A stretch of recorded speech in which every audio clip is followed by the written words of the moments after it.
안녕하세요. 내 사주 내가 보는 공부를 하는 곳 시민의 명리학당입니다. 오늘은 격국중 8정경의 마지막 순서인 걸록격을 공부하겠습니다. 걸록은 사주의 주인인 일간이 월지에 같은 음양과 오행을 가진 뿌리를 얻은 것으로 기본적으로 강한 격을 갖춘 것이고 이를 걸록이라 합니다. 사주의 재성과 관성이 유력하냐 무력하냐가 사주의 부기를 판단하는 조건이 되는데, 걸록격은 일간이 강함으로 재성과 관성이 유력함을 좋아하는 격입니다. 사주에서 월지인 월령에 걸록을 만난 것을 걸록, 일지에서 만나면 절록, 시지에 록을 만나면 귀록, 연지에서 만나면 세록이라 합니다. 걸록은 기본적으로 일간이 신성한 격이고 제어하는 힘이 필요하기 때문에 재성과 관성이 무력하면 도리어 양인격과 같이 쟁탈이 일어나 불길하게 될 수 있습니다. 걸록격은 사주에 관성이 유력하고 운에서 관성이 유기한 지지로 행하면 귀하고, 재성이 유력하고 재성이 왕성한 운으로 행하면 부귀하여 재성과 관성이 모두 왕성함을 좋아하고, 걸록격에 재성과 관성이 없으면 운에서 재성과 관성운이 와도 기와 재물이 약하다고 봅니다. 걸록격은 일간이 월지에 록이 되는 지지를 얻은 것으로 연주와 시주에서 재성과 관성을 얻으면 부귀한 사주가 된다는 것입니다. 걸록격의 기령의 조건, 희기와 행운을 살펴보겠습니다. 걸록격이 기란 조건으로는 걸록격에 재성과 관성이 유력한데 운도 재성과 관성운으로 행하는 경우, 걸록격에 연과 시에 재성과 관성이 있고 재관운으로 행하는 경우, 걸록격에 재성, 관성, 인성이 겸비된 경우인데 이것을 삼기라 하여 좋게 보는 것입니다.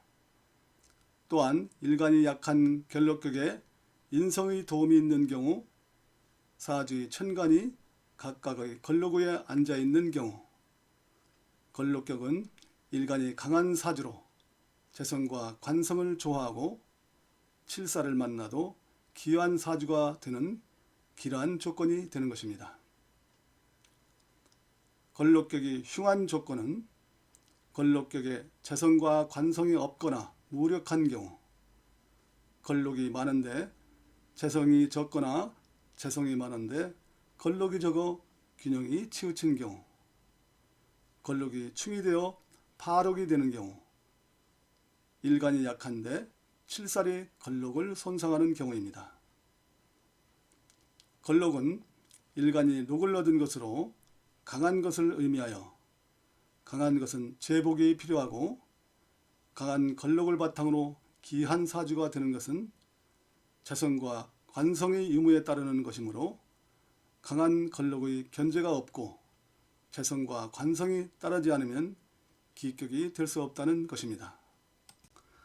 걸록격에 정관을 쓰는 경우, 정관이 천간에 투출하고 재성과 인성이 보좌해야 좋은데 인성이 정관을 보호한다는 것은 인성이 상관을 극제하여 정관을 보험으로써 귀한 조건을 갖추는 것입니다.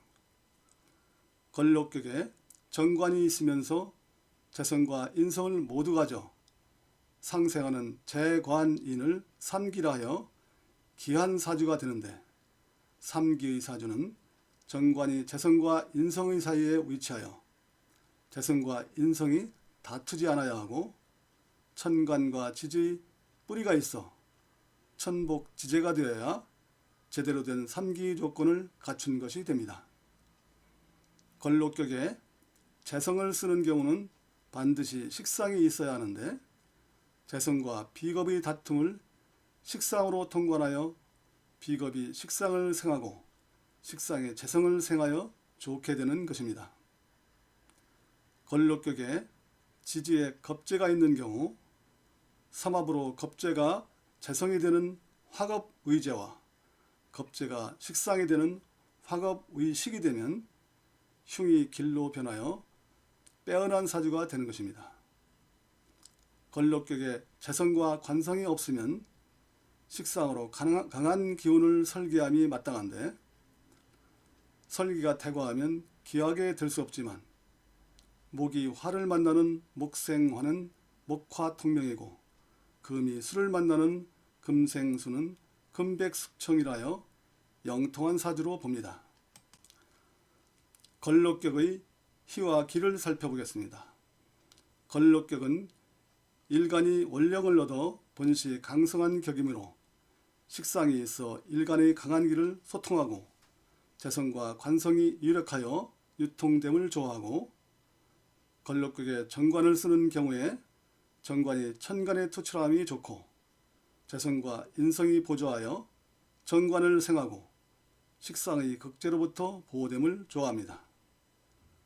걸록격의 사주에 칠살을 쓰는데 칠살이 태왕한 사주가 손상되지 않고 인성이 칠살을 견제하는 식상을 범하지 않아야 좋은 격이고 걸록격에 재성, 관성, 인성을 두루 갖춘 것을 삼기라 하여 부기하고 장수하는 사주로 보는데 관성은 기하고 재성은 부유하고 인성은 영민함을 말합니다. 걸록격에 정관을 쓰는데 재성과 인성이 보좌가 없다면 고관무보가 되어 흔들리기 쉽고 식상에 투출했다면 바로 정관을 극하는 파극의 격이 됩니다. 걸록격에 비겁이 있는데 편관, 편제가 있거나 식신이 있어 연과 시에 노출되어 상생의 기형을 이루고 유력하면 이를 좋게 쓸 수 있는데 재성과 관성이 무력하면 오히려 쟁탈이 일어나 꺼리게 됩니다. 걸록격에 일간이 오로지 월지의 걸록에 의지하는데 칠살이 있어 제복하고 순화하는 식상과 인성이 없다면 칠살이 걸록을 극하여 일간이 공격을 받아 꺼리게 됩니다. 걸록격은 일간이 왕성하여 재성과 관성을 통하여 부와 명예를 향수할 수 있는데 재성과 관성을 만나지 못하면 고독하고 비난할 뿐입니다. 걸록격에 비겁이 많으면서 재성이 적으면 정신적으로 노고가 많고 재성이 많고 걸록이 약하면 재다신약이 되어 육체적인 노고가 많다고 하여 편중된 구조를 꺼리는 것입니다. 걸록격의 행운을 살펴보도록 하겠습니다. 걸록격에 정관이 천간에 투출하면 기격인데 정관이 인성으로 보호되면 재성운이 좋고 인성이 있어 식상운도 해가 될 수 없으며 정관이 합을 만나는 운과 칠살이 강해져 관살 혼잡을 이루는 군을 꺼립니다. 걸록격에 재성을 쓰고 식상이 있는 경우 재성과 식상이 강하면 이를 제어하는 인성운이 좋고 비겁운도 꺼리지 않으며 재성과 식상이 약하면 재성을 돕는 운이 마땅하고 이를 극하는 인성운과 비겁운은 꺼리는 운이 됩니다. 걸록격에 칠살을 쓰는데 재성이 있는 경우 칠살을 합하고 재성이 보존되는 식상운이 마땅하고 재성운도 꺼리지 않으며 정관이 천간에 투출하여 보호되면 신왕운도 형통하다고 봅니다. 걸록격에 재성과 칠살이 있는데 재성을 합하고 칠살이 보존되면 식상으로 제어하고 칠살이 경미하면 칠살을 돕고 식상이 경미하면 식상을 돕는 운이 좋습니다. 걸록격에 식상을 쓰는 경우 소통하는 재성운이 가장 좋고 칠살운 역시 꺼리지 않으며 식상을 극하는 인성운과 식상의 극을 받는 관성운의 투출은 꺼리지만 식상이 아주 강하면 이를 제어할 인성운도 꺼리지 않습니다.